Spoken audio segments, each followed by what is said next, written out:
CcpN Analysis Metabolomics module can also be used to help assign spectra where there is no reference assignment available.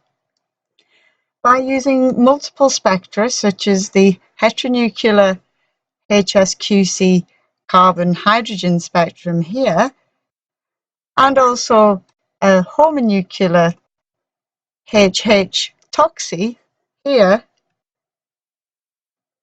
we can use CcpN analysis to correlate between the peaks. Peaks that we've selected previously in our HSQC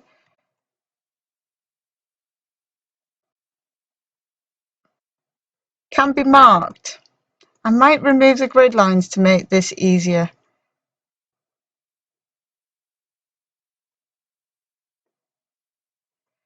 Selecting a peak and then right-clicking allows you to mark in.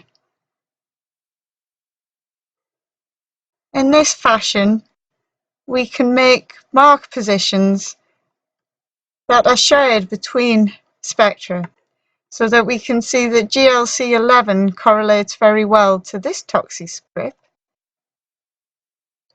and GLC9 correlates very well to this toxic strip. We can clear mark positions, and we can also create mark positions for other peaks, which enable us to correlate the various spectra together.